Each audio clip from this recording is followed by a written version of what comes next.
Assalamualaikum warahmatullahi wabarakatuh. Salah dan Akang. Saat ini saya sedang bersama Mr. Irfan Kocak.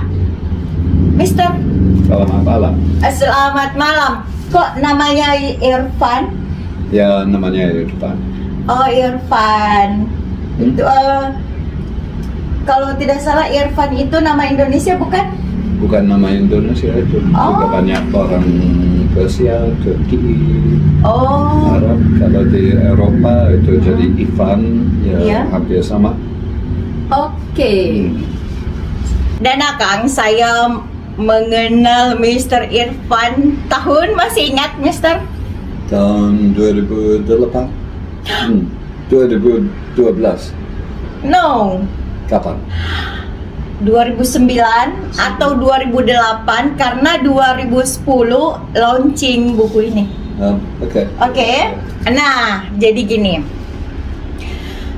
Sekitar tahun 2009 kalau tidak salah, Mister, atau 2008. Mister ingat kapan ketemu saya tahun itu? Tahun ke Sulawesi Tenggara untuk di Kendari. Iya. Lewat siapa itu? Pak Haris yang penyiar radio. Iya, yang bareng saya menyiar radio. Oke. Di tahun 2009 mungkin. Oke. Nah, jadi 2009 Mr. Irfan datang ketemu saya, tetapi atas rekomendasi Pak Manan. Pak Haris. Oke, baik. Atas rekomendasi Pak Haris Ibrahim. Waktu itu di tahun 2009 saya sedang menjadi penyiar Sapa-Sapa Bajo di RRI, Programa 1 RRI Kendari, RRI Sulawesi Tenggara. Jadi RRI waktu itu memfasilitasi semua suku-suku yang ada di Sulawesi Tenggara untuk membuat program menyapa-nyapa pendengar pakai bahasa daerah. Saya dan Pak Haris Ibrahim waktu itu, kebetulan Pak Haris Ibrahim juga ini adalah salah satu dewan pemikir, dewan penasihat di POSBI, Persatuan Orang Sama Bajo Indonesia. Nah, lalu saya dipertemukanlah sama Mr. Irfan Kocak. Beliau mendatangi saya, kepo banget orangnya, dan beliau ingin mengetahui tentang masyarakat Bajau, tentang profil saya sebagai aktivis perempuan Bajau dan pejuang pendidikan, kalau tidak salah, ya. Nah, oke. Dan ini bukunya waktu itu ya. Tapi ini kita tidak langsung ke sini. Ada ceritanya, ada sejarahnya. Silakan ceritakan, Mister. Cerita yang ada di bukunya. Ya, enggak. Bagaimana Mister kronologis sehingga bertemu dengan saya di tahun 2009? Ya, kita lagi mau nulis mengenai Bajau. Ya. Sebagai kelompok etnis yang sedikit dimarginalkan oleh masyarakat sekitar. Lalu saya lihat etnis sebagai cerita yang menarik, yang itu mengenai yang itu lulus dari sekolah yang pertama, lulus dari SMA di desa. Dan cerita itu menarik dan memperlihatkan masalah pendidikan, masalah gender, beberapa aspek dari masalah yang dihadapi Bajau. Iya. Nah, Mr. Irfan menghubungi saya, lalu beliau membawa saya ke Desa Mekar di Kabupaten di Kecamatan Soropia, Kabupaten Konawe di Sulawesi Tenggara. Lalu beliau backgroundnya kampung Bajau yang di atas laut, dan beliau menyuruh saya, Erni silakan kamu cerita. Nah, setelah itu saya disuruh cerita, dan ternyata lalu cerita saya yang hasil cerita saya dimuat di buku ini. Di buku ini yang judulnya Invisible People, atau dalam bahasa Indonesianya mereka yang tak terlihat. Kesan saya ketika membaca buku ini, semua orang-orang yang ada di dalam buku ini adalah seorang pekerja keras yang kreatif tetapi tidak terlihat oleh pemerintah setempat. Jadi benar-benar nyata berbuat dan berjuang sendiri. Karena buku ini kemudian di-launching di lobi Museum Nasional di tahun 2010. Ya kan? Betul. Nah, di sini ada, saya cari dulu yang foto saya di sini, Mister. Sini ya, halaman berapa Erni baca? Ini. Nah, ini foto Pak Haris kan yang lagi menyiar, sama-sama menyiar. Kemudian ada Erni Bajo. Nah, nih Erni Bajo dulu di tahun 2009 saya ini, 2009. Oke. Nah, kemudian setelah buku ini, setelah kisah saya dimuat di dalam buku ini dan aktivis kebanyakan aktivis sosial ya, aktivis pekerja pejuang kehidupan ya, dimuat dalam buku ini, dan buku ini di launching di lobi Museum Nasional di hadapan Menko Kesra waktu itu Pak Agung Laksono, dihadiri oleh para duta besar berbagai negara. Karena buku ini sebenarnya dipersembahkan oleh PNPM Mandiri, kan? Di situ juga pertama kali saya menginjakan kaki di Jakarta. Dan Mr. Irfan ini guide saya.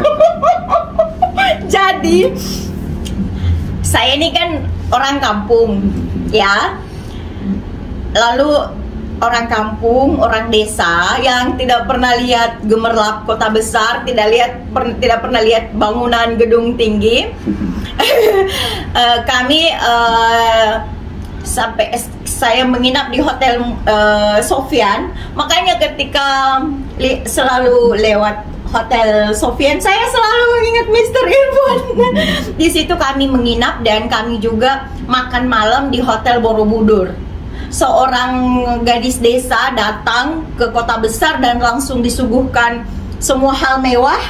Itu membuat saya wow gitu.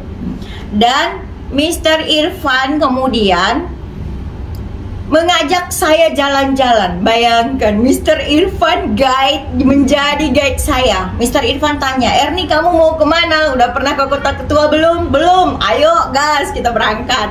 Erni kamu udah pernah naik kereta? Kamu udah pernah naik kereta belum? Belum pernah. Ayo gas, berangkat.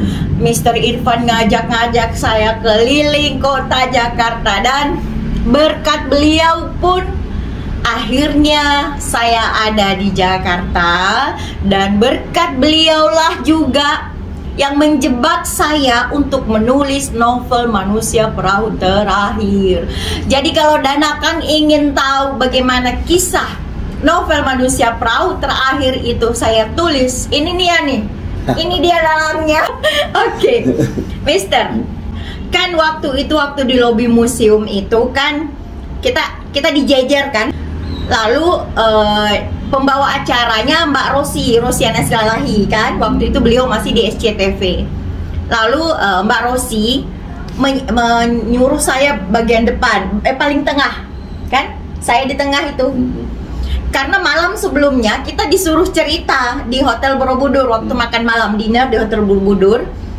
Nah, Mister ingat, kita disuruh semua orang yang ada di dalam buku ini, semua yang ditulis oleh Mr. Irfan yang ada di dalam buku ini disuruh cerita.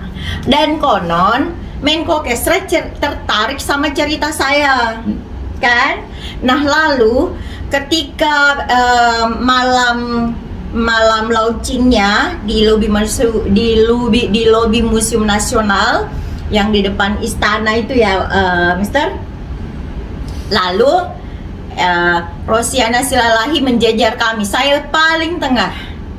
Lalu kami disuruh curhat sama Agung Laksono, kami disuruh curhat sama, suruh cerita di depan Pak Agung Laksono sama Rosi.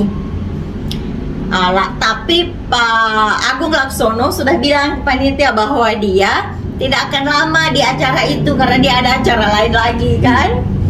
Nah, lalu kita kan ditanya tuh satu-satu Mister kan. Mulai dari yang satu, kita 10 orang, saya urutan ke-6 atau ke-5, tapi saya dilewatin sama Rosi. 1, 2, 3. Nah, saya udah bingung tuh, udah gelisah, loh kok saya dilewatin, kok Mbak Rosi ngelewatin saya gitu kan. Nah, saya udah panik, saya jangan sampai Pak Agung Laksononya, Pak Menterinya udah keluar, baru saya dikasih kesempatan untuk bicara. Ternyata itu udah disetting. Setelah selesai acara, saya didekati oleh Mbak Rosi. Mbak Rosi bilang gini, Mbak Erni panik ya tadi, hampir tidak bicara langsung tadi sama Pak Menteri. Iya, aku bilang iya Bu, saya panik. Mbak Rosi bilang begini, saya dibisik-bisik oleh panitia bahwa Mbak Erninya harus yang terakhir untuk mencegat Pak Menteri pergi dulu, karena Pak Menteri sangat tertarik dengan ceritanya Erni, dengan kehidupan yang unik, menarik, rumah di atas laut, berjuang, pendidikan, kemudian orang tua saya menjual perahu satu-satunya yang menjadi penopang nafkah keluarga, kemudian saya sarjana perempuan pertama dari keluarga nelayan tradisional di kampung saya. Ya, hanya pakai perahu-perahu, sampan-sampan di dayung begitu kan. Tetapi orang tua saya bisa menyekolahkan saya, dan itu membuat konflik dalam keluarga saya. Orang tua saya pisah rumah, bukan pisah ranjang lagi, pisah rumah gegara gegara saya kuliah. Ya, itu salah satu kisah yang menarik yang dianggap bahwa kok ada ya kisah seperti itu. Nah, saya sangat Mr. Irfan ini, saya tidak tahu lagi saya punya banyak utang budi, utang jasa, utang duit, utang materi, utang ilmu, utang banyak. Terlalu banyak. Dan kalau saya ada masalah, kalau saya kayak malam ini nih, Mister, saya ini kan mau ekspedisi Kampung Bajau ke kampung-kampung Bajau, tapi saya bingung saya harus mulai dari mana, saya harus bagaimana. Lagi-lagi saya, Mister Irfan ketemuan dong, saya mau curhat. Itulah Mister Irfan, sahabat sejati saya dan sahabat pertama saya di Jakarta, orang yang pertama saya kenal dan yang membuat saya ada di Jakarta ini dia adalahnya, dan orang yang membuat saya merasa diri saya begitu berharga dan begitu banyak menginspirasi, beliaulah dalangnya. Oke, Mister.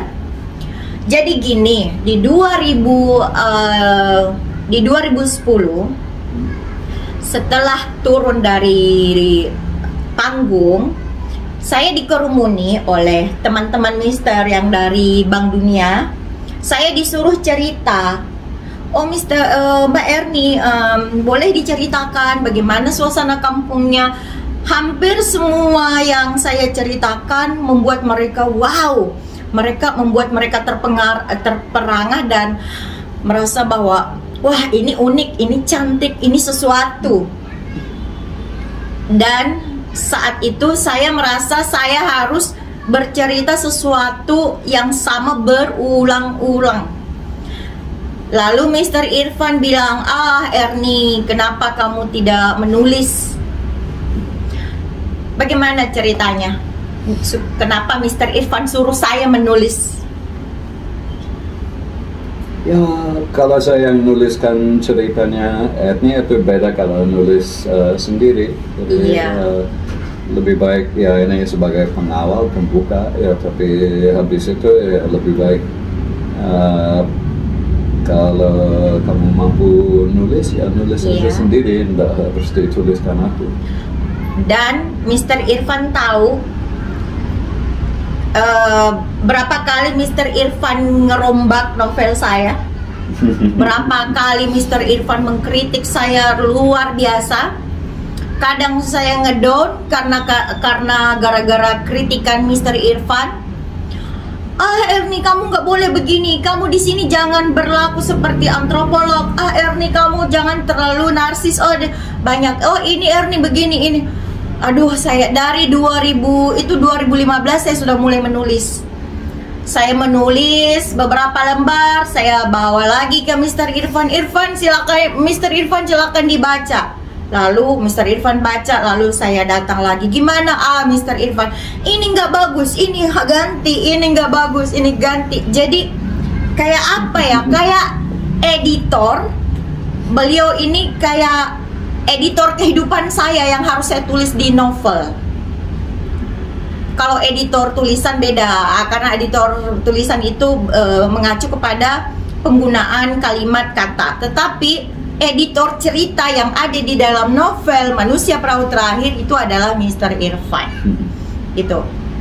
Nah, apa yang membuat Mr. Irfan kesan yang paling dalam terhadap saya ketika Mr. Irfan menyuruh saya menulis buku Manusia Perahu Terakhir? Nah, itu yang saya bilang tadi, yang itu saya harus nuliskan cerita sendiri daripada dituliskan orang lain. Iya, benar. Dan jadi gini, yang membuat saya juga memang terpengaruh untuk menulis karena beberapa kali ketika saya menceritakan kisah hidup saya, kisah hidup masyarakat saya di kampung saya, beberapa cerita tentang masyarakat Bajau, Mr. Irfan tidak 1-2 kali memegang pundak saya, menyapu-nyapu pundak saya sambil matanya berkaca-kaca dan bilang, kamu sabar, kamu sabar. Itulah Mr. Irfan. Pada saat proses saya mencari ide, ketika saya buntu apa yang harus saya tulis, dan beliaulah editor sejatinya. Sehingga ketika saya bilang, Mister, teman-teman saya ini sudah bilang kapan bukunya diterbitkan, Mister ingat apa waktu itu kata-katanya ketika saya bilang, Mister, buku saya ini harus segera diterbitkan. Kapan itu? Mr. Irfan dulu, kalau Mr. Irfan bilang begini, lebih baik lama tapi matang daripada terburu-buru tapi dangkal isi ceritanya, kan? Memang lama kan? Dan lama banget. Tahun 2015 saya sudah mulai menulis. Tahun 2015, 16, 17 saya pulang kampung observasi. Kemudian Mr. Irfan suka rombak, suka ubah, suka ganti. Terus di akhirnya dan panjang. Tapi Mr. Irfan akhirnya bilang, ya udah terbitkan aja sekarang. Nanti kalau mau dilanjutkan nanti bikin sesi keduanya. Itu dia sejarah saya ada di Jakarta. Sejarah orang-orang, sejarah orang yang menginspirasi saya, yang membuat saya merasa bahwa saya begitu berharga. Ini dia orangnya, Mr. Irfan Korczak. Kalau saya tidak mengenal Mr. Irfan Korczak, saya tidak akan tahu bahwa kehidupan saya begitu berharga, begitu indah, begitu eksotik, dan tidak ada duanya, dan semua atas rencana Tuhan. Di tahun 2010, tahun 2009 saya ketemu, sudah berapa tahun? Udah lama banget, sekitar 14 tahun yang lalu. Masya Allah. Apa apa nasihat untuk saya, Mister? Sepertinya tidak butuh nasihat lagi. Udah semuanya udah jalan ke arah yang benar. Tidak, buktinya saya sering galau, Mister. Saya butuh ide, Mister. Saya kan sering ke rumahnya Mister Irfan. Mister Irfan jomblo. Mister Irfan, sejak saya kenal beliau udah jomblo. Saya nggak tahu Mister Irfan ini. Sejak saya kenal beliau udah jomblo, tapi pacarnya banyak. Pacarnya banyak. Dan saya sering bertamu ke rumahnya. Saya paling yang Mister tahu bahwa yang bikin saya doyan kopi juga, Mister. Dulu saya ngopi tapi nggak gitu doyan. Tapi hari ini saya nggak bisa kerja kalau nggak ngopi. Saya selalu ngopi-ngopi. Dan beliau lah yang pertama kali memperkenalkan saya bahwa Erni kalau minum kopi itu bagusnya kalau nggak dikasih gula. Tapi saya tetap aja ngasih gula. Kalau mau pakai gula terserah saya nggak.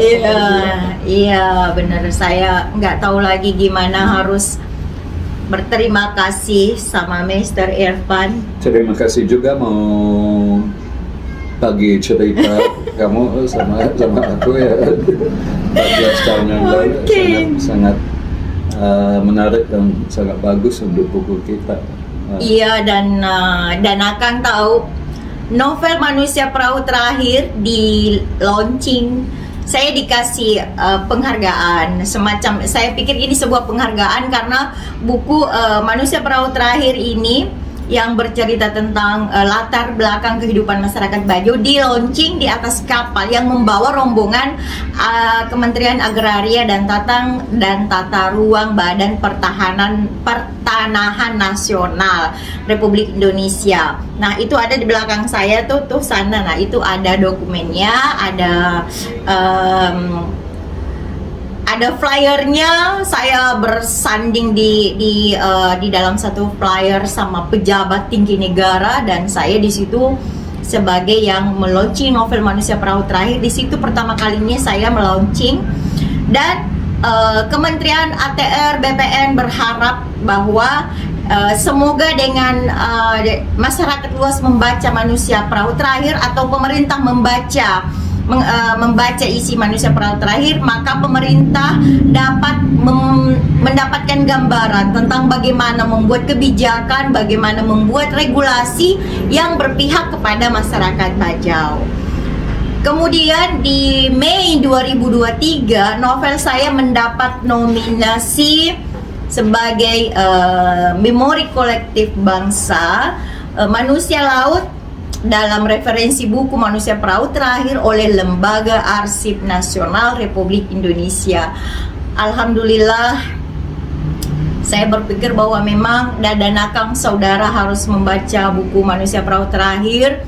Dan di dalam ketika saya presentasi buku novel Manusia Perahu terakhir di depan juri tim penilai Memori Kolektif Bangsa, bahwa lagi-lagi saya bercerita bahwa beliau inilah dalangnya, sehingga saya harus menulis kehidupan masyarakat Bajau yang begitu eksotik dan begitu cantik. Ya. Semoga bukunya sukses terus dan dibaca banyak orang. Iya, insya Allah. Dan semoga ada yang tertarik mau diangkat ke layar lebar.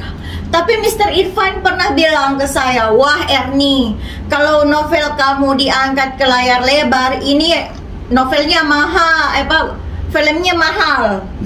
Pernah kan? Enggak. Pernah. Karena Mr. Irfan bilang begini di rumahnya waktu itu, wah Erni, kalau novel kamu ini diangkat ke layar lebar, ini pasti biayanya mahal.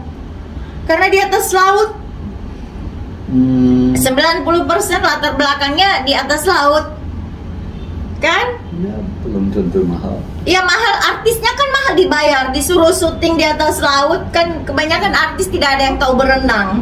kan, apalagi disuruh syuting, karena kan kehidupan manusia ini, cerita Manusia Perahu itu kan berlatar belakang kehidupan masyarakat Bajo yang dulunya tinggal di atas perahu. Jadi bayangkan itu artis-artis syuting di atas perahu dari awal sampai terakhir.